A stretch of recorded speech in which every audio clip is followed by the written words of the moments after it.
Hi guys, good morning.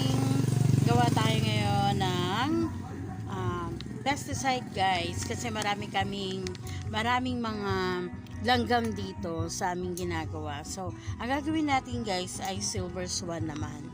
At yung mga sangkap, gagawa tayo ng pesticides na organic. Ayan. So, mayroon tayo rito guys, tubig. Ayan. Tubig na 2 liters. Ayan, 2 liters ang gagawin natin. Then, suka. Ayan, ganito po tanan.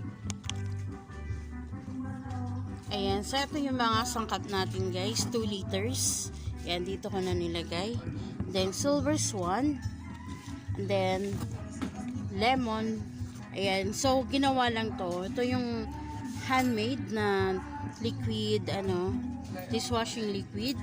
Ayan, so ang gagawin ko, dahil 2 liters, gagawin kong 5 silver swan, 5 patak na 5 kutsara. Ayan, so ito yan. So try lang natin kasi gumawa ako ng konti guys. Effect naman.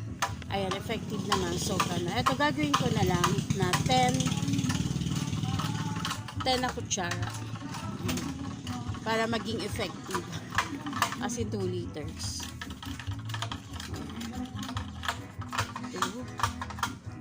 3, 4, 5, 6, 7, 8, 9, 10. Ayan. So, halagang 11 pesos guys. Makakagawa na tayo ng 2 liters pesticides. Ayan. Then, dito naman po ay 10 na patak. 10 na patak. 1, 2, 3, 4, 5, 6, 7, 8, 9, 10. Ayan. So, meron tayong nagawa sa gawa to sa tubig lang, tsaka binili na natin na pan dishwashing liquid.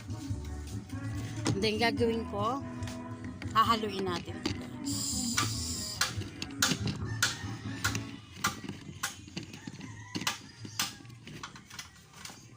Yan. Siyempre papatak-patak, kalug-kalug din natin para maging effective. Yan, tignan nyo. Bumili yung aking asawa ng pang-spray. Marami kasing langgam sa aming ginagawa.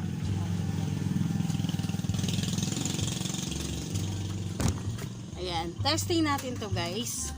Ayan, so bago pala natin i-testing, eto si Mamita Leticia guys. Ayan, sa halagang 11 pesos at ginawang dishwashing liquid. Ayan po, nakagawa tayo ng pesticides para sa ating mga langgam. At saka, alam nyo ba guys kung bakit ko naisipang gumawa nito? Dahil dun sa maraming mga parang caterpillar siya na may mga buho-buho. Ayan, so yun, kaya nakaisip tayo na gumawa. And then, para patayin natin, ewan ba bakit ang dami-dami yung mga pesticides na mga ganyan or insects na mga ganon. And then yung langgam, ayan, so unang-una yung langgam kasi dun sa ginagawa namin guys, malanggam. Ayan, so eto po, itatry na natin guys. Ayan guys, yung caterpillar na yan kasi naging artist sila. So gagawin natin guys, ewan ko lang kung hindi mamamatay, hindi malalaglag. Ayan, spray na natin. Ayan, ayun na guys.